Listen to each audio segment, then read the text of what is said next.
ముందుగా స్టవ్ వెలిగించుకొని ప్యాన్ పెట్టి నీట్‌గా క్లీన్ చేసుకున్న పచ్చి రొయ్యల్ని వేసుకోండి. రొయ్యలు చిన్న రొయ్యలైతే చాలా రుచిగా ఉంటాయండి. అందులో ఉప్పు, పసుపు, కారం అన్నీ వేసి మొత్తం నీరు మొత్తం ఇంకిపోయేలాగా ఒకసారి దాన్ని మొత్తం నీట్‌గా ఫ్రై చేసుకోండి. మొత్తం అందులో ఉన్న వాటర్ అంతా కూడా మొత్తం ఆవిరైపోవాలండి. తర్వాత ఈ ఫ్రై చేసుకున్న ప్రాన్స్ ఉంటాయి కదా! వాటిని ఒక గిన్నెలోకి తీసుకోండి. తర్వాత అదే ప్యాన్‌లో కొంచెం ఆయిల్ వేసుకోండి. తర్వాత జీలకర్ర, పచ్చిమిర్చి, కరివేపాకు కొంచెం చిటపటలాడేదాకా వేగించుకుని, ఇవి బాగా వేగిన తర్వాత సన్నగా చిన్న ముక్కలుగా తరుక్కున్న ఉల్లిపాయల్ని వేసుకోండి. వేసుకొని ఇది కొంచెం గోల్డ్ కలర్‌లోకి వచ్చే వరకు బాగా వేపుకోండి. కింద గిన్నె మాడిపోయింది అనుకుంటారేమో అనుకోకండి. అది ఫ్లేవర్ పోతుందని చెప్పి నేను మళ్ళీ అదే ప్యాన్‌లో కర్రీ వేసేసాను. ఉల్లిపాయ తొందరగా ఉడకాలి అంటే మనం కొంచెం సాల్ట్ వేసుకోవాలండి. సాల్ట్ వేసుకుంటే ఏంటంటే ఉల్లిపాయలో ఉన్న నీరు మొత్తం బయటికొచ్చి ఉల్లిపాయ అనేది త్వరగా ఫ్రై అవుతుందన్నమాట. ఇప్పుడు ఒక్కసారి మూత పెట్టుకొని కాసేపు దాన్ని బాగా మగ్గనివ్వండి. మధ్య మధ్యలో మూత తీసి బాగా కలుపుకోండి. ఉల్లిపాయ బాగా వేగిన తర్వాత అందులో కొంచెం అల్లం వెల్లుల్లి పేస్ట్ వేసుకోండి. వేసుకొని అది మొత్తం పచ్చివాసన పోయే వరకు బాగా వేపుకోండి.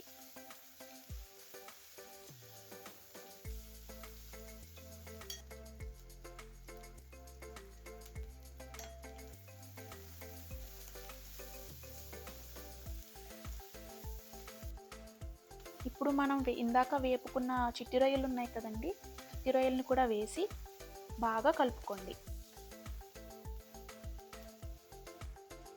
తర్వాత మనం సన్నగా తరుక్కున్న బీరకాయ ముక్కల్ని వేసి బాగా కలపండి.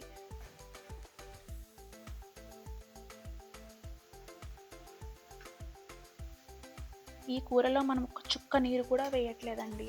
కూర చాలా చక్కగా ఉడికిపోతుంది. కూరలో వచ్చే ఆవిరి ఉంటుంది కదా, ఆ ఆవిరితోనే కూర అంతా ఉడికిపోతుంది.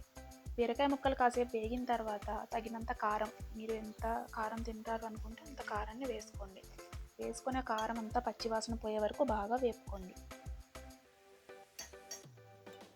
తర్వాత నేను గరం మసాలా వేసానండి.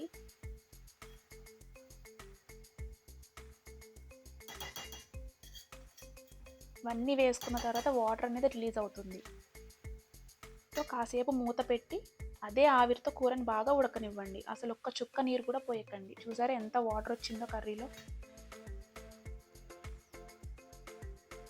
కింద ఇందాక అడుగు పట్టింది కదండి, అదంతా కూడా ఇప్పుడు వదిలేస్తుంది అనమాట. మనం గిన్నె మారిస్తే ఇందాక రొయ్యలు వేపిన ఫ్లేవర్ అంతా కూడా పోతుంది. అందుకే నేను సేమ్ అదే దాంట్లో నేను కర్రీ వేసేసాను అనమాట.